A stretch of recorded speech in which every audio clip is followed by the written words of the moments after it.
নবীজি সাল্লাল্লাহু আলাইহি ওয়াসাল্লাম বলেছেন, এই পৃথিবীতে যত নবীরা এসেছে সব নবীরা বকরি চড়াতেন। সাহাবায়ে কেরামরা জিজ্ঞাসা করলেন, ইয়া রাসূলুল্লাহ, আপনিও কি বকরি চড়িয়েছেন? আল্লাহর নবী বললেন, আমি তো সামান্য পারিশ্রমিকের বিনিময়ে মক্কায় আমি মানুষদের বকরি চড়াতাম। এই পৃথিবীতে সব থেকে সম্মানী মানুষ হলো নবী আলাইহিস সালামরা। তারা যদি কাজ করতে পারেন আমরা পারবো না কেন? শুধু কোন নবীরা সাহাবায়ে কেরামদের দিকে তাকান।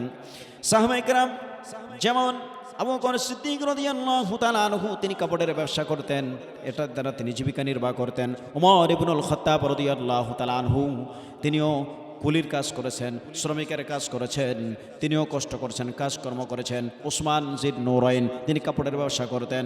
এর ফলে আলী রাদিয়াল্লাহু তাআলা আনহু মানুষের বাগানের মধ্যে কাজ করতেন।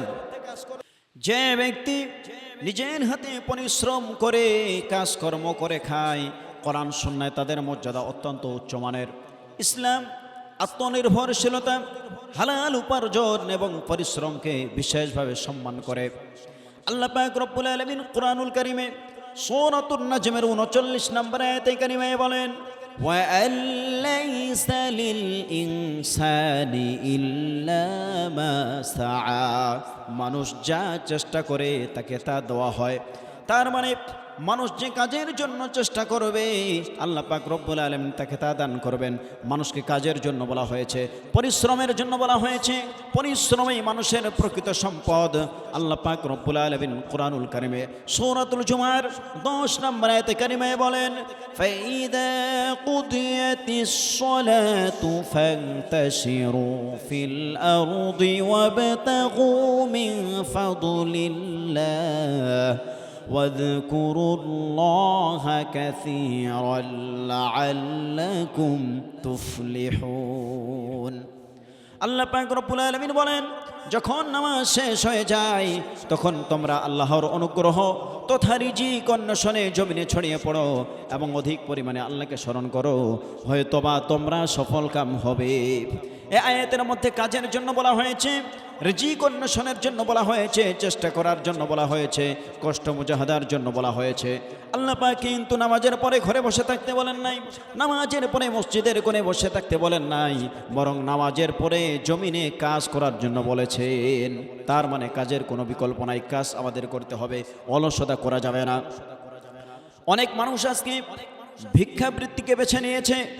আল্লাহর নবী সাল্লাল্লাহু আলাইহি ওয়াসাল্লাম বলেছেন, তোমরা ভিক্ষা করো না, বরং তোমরা রশি নিয়ে জঙ্গলে গিয়ে কাঠ কেটে এরপরে বাজারে নিয়ে বিক্রি করে এর থেকে তোমরা উপার্জন করে খাও। এটা মানুষের কাছে চাওয়ার থেকে উত্তম। এই জন্য আমরা কাজকর্ম করব, কাজের মধ্যে কোনো অলসতা নাই। আল্লাহর নবী সাল্লাল্লাহু আলাইহি ওয়াসাল্লামকে জিজ্ঞাসা করা হলো, ইয়া রাসূলুল্লাহ, কোন খাবার সব থেকে উত্তম? আল্লাহর নবী বললেন, মানুষ নিজ হাতে পরিশ্রম করে যে খাবার খায় এর থেকে উত্তম খাদ্য সে আর কখনো ভক্ষণ করেনি। সহিহ বুখারীর বর্ণনা। সুতরাং আমাদেরকে কাজকর্ম করতে হবে, অলসতা করা যাবে না। কাজের মধ্যে কোনো অপমান নাই, অসম্মান নাই, বরং কাজের মধ্যে কোনো সমস্যা নেই। কাজ করলেই আল্লাহ পাক সম্মান দেবেন, রিজিকে বরকত দান করবেন। এরপরে নবীদের দিকে তাকান।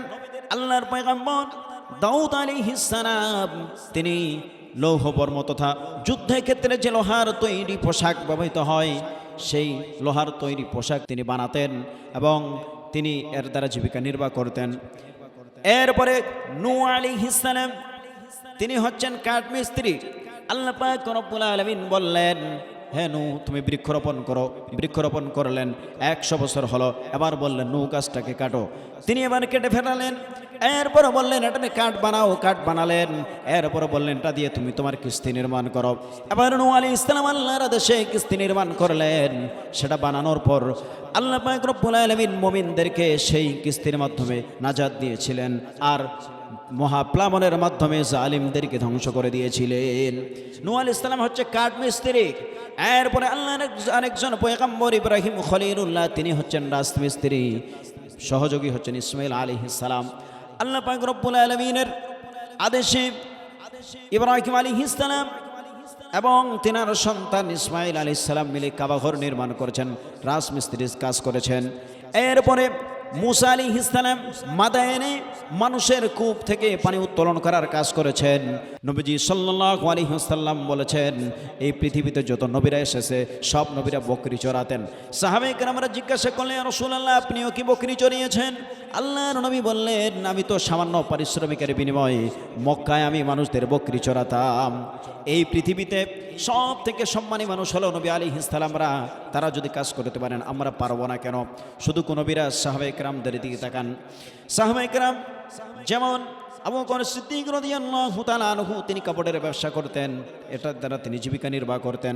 ওমর ইবনুল খাত্তাব রাদিয়াল্লাহু তাআলা আনহু, তিনিও কুলির কাজ করেছেন, শ্রমিকের কাজ করেছেন, তিনিও কষ্ট করেছেন, কাজকর্ম করেছেন। উসমান জিদ নূরাইন, তিনি কাপড়ের ব্যবসা করতেন।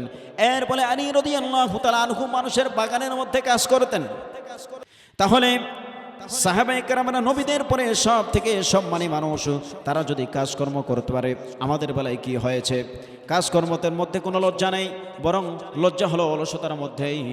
এরপরে দেখেন, আমরা যদি আমাদের আকাবেরদের দিকে তাকাই, তারা শুধুমাত্র ইবাদত বন্দেগী করতেন না, বরং সাথে সাথে তারা বিভিন্ন প্রকার কাজকর্ম করতেন। আবার এই কাজকর্ম যারা আমরা করি, অনেকেই শ্রমিক ভাই রয়েছে, শ্রমিকদের পারিশ্রমিক যথাসময়ে দিতে হবে। অনেকেই শ্রমিকদের সঙ্গে বেয়াদবি করে, অসম্মান করে, অপমান করে, খারাপ আচরণ করে, গালমন্দ করে, চড় থাপ্পড় মারে। এরকমটা করা যাবে না। আল্লাহ পাক রব্বুল আলামিন তাদের সম্মান দিয়েছেন। নবীজি সাল্লাল্লাহু আলাইহি সাল্লাম বলেছেন, আতুল আজীরা আজরাহু ক্বাবলা আন ইয়াজফারু। শ্রমিকদেরকে কাজ করানোর পরে তাদের শরীর থেকে ঘাম শুকানোর পূর্বে তোমরা তাদের পারিশ্রমিক দিয়ে দাও।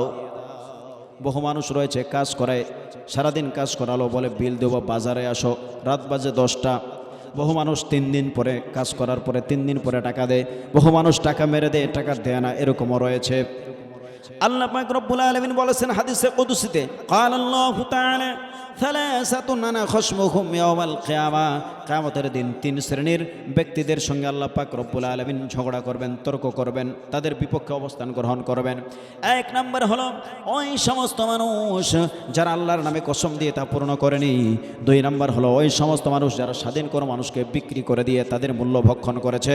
3 নম্বর ওই সমস্ত মানুষ যারা শ্রমিককে কাজে লাগিয়ে তারপর কাজ পূর্ণ করার পূর্বে শ্রমিকের পারিশ্রমিক দেয় নাই। এই সমস্ত মানুষদের বিপক্ষে আল্লাহ পাক কিয়ামতের দিন অবস্থান গ্রহণ করবেন। আল্লাহ যাদের বিপক্ষে অবস্থান গ্রহণ করবেন, তার বাঁচার আর কোনো উপায় থাকবে না। এই জন্য শ্রমিকদের সঙ্গে সুন্দর আচরণ করব।